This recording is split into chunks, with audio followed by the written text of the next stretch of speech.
জুলাই ঘোষণাপত্রের খসড়া চূড়ান্ত হয়েছে। 5ই আগস্ট মঙ্গলবার বিকেল 5টায় জাতির সামনে এটি উপস্থাপন করা হবে। প্রধান উপদেষ্টার প্রেস সচিব শফিকুল আলম এসব তথ্য দিয়েছেন। জানা গেছে, ঘোষণাপত্রের খসড়ায় 26টি দফা রয়েছে, যাতে রয়েছে গণ অভ্যুত্থানের পটভূমি ও বৈষম্যহীন রাষ্ট্র গঠনের বন্দোবস্ত। গণ অভ্যুত্থানের মধ্য দিয়ে পতন হয় স্বৈরাচারের, দায়িত্ব নেয় অন্তর্বর্তী সরকার। রাষ্ট্রের মৌলিক সংস্কারে গঠিত হয় কয়েকটি কমিশন। তাদের প্রতিবেদনের ভিত্তিতে রাজনৈতিক দলগুলোর সঙ্গে কয়েক দফা বৈঠক করেছে ঐকমত্য কমিশন। সবার মতামতের ভিত্তিতে চূড়ান্ত হয়েছে জুলাই ঘোষণাপত্র। জুলাইয়ের যে ঐতিহাসিক ভিত্তি, সেগুলো একটু রিফ্লেক্টেড হবে, সেগুলো আসবে এখানে। আমরা কি অ্যাচিভ করতে চাই। জুলাইয়ের মধ্যে যে শক্তিগুলো ছিল, যারা ছিল, যতগুলো পার্টি ছিল, তারা সবাই তো এই ইন্টারিম গভর্নমেন্টের অংশীজন। এদের সবার অ্যাসপিরেশনের কথা থাকবে। 5 আগস্ট গণ অভ্যুত্থানের বর্ষপূর্তিতে জুলাই ঘোষণাপত্র উপস্থাপন করা হবে। উপস্থিত থাকবে অভ্যুত্থানের পক্ষের সব রাজনৈতিক দল। 5 তারিখে চিফ অ্যাডভাইজারের কথা এসছে, উনি এটা পড়বেন এবং সবাই যারা সবাই যত পলিটিক্যাল পার্টি যারা জুলাইয়ের গণ অভ্যুত্থানে ছিলেন গত বছর জুলাই আগস্টে, তারা সবাই থাকবেন। ঘোষণাপত্রের খসড়ায় 26টি দফা রয়েছে।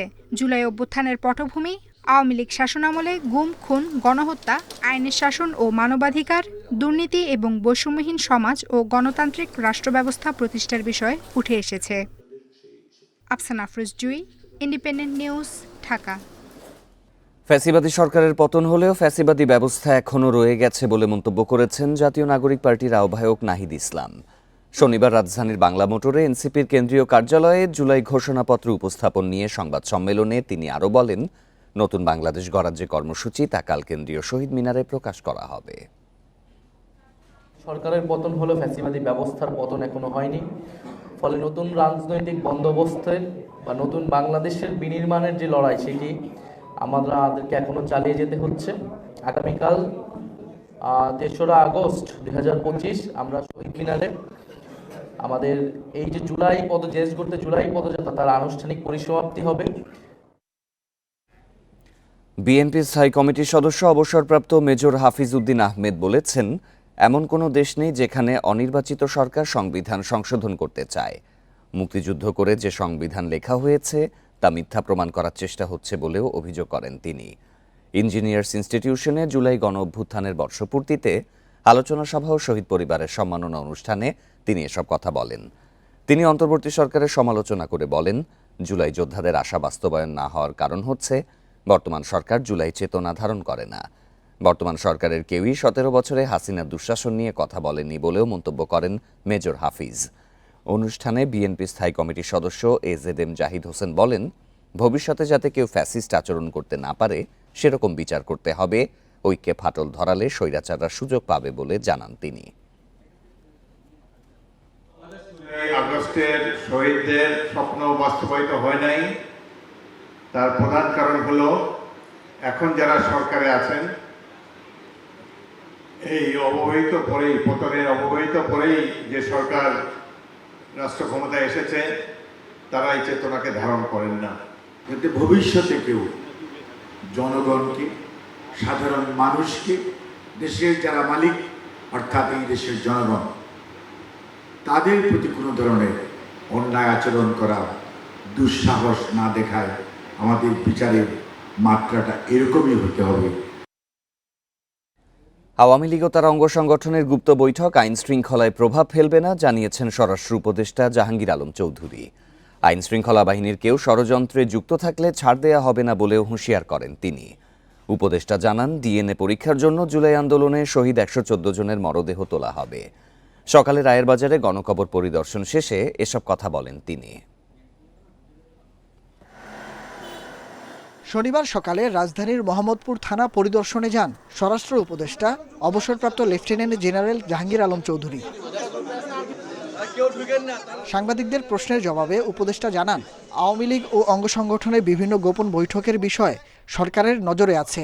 নাশকতার যে কোনো অপচেষ্টা শক্ত হাতে দমন করা হবে। পরিকল্পনা কি ছিল এটা তো ইনভেস্টিগেশনের পরে যেন জানা যাবে। যে বাহিনী যে জড়িত থাকবে কাউকেই ছাড় দেওয়া হবে না, সবারই আইনের আওতায় নিয়ে আসা হবে। আর যেহেতু আপনারা বললেন যে তাদের কার্যক্রম নিষিদ্ধ করা হয়েছে, এবং তারাও যদি কোনো রকমের অপকর্ম করতে চায় কোনো রকমের ছাড় পাবে না। থানা পরিদর্শন শেষে রায়েরবাজার বধ্যভূমিতে জুলাই আন্দোলনে শহীদদের গণকবরে যান জাহাঙ্গীর আলম। শ্রদ্ধা নিবেদন শেষে তিনি জানান, শহীদদের পরিচয় শনাক্তে কবর খুঁড়ে ডিএনএ নমুনা সংগ্রহ করা হবে।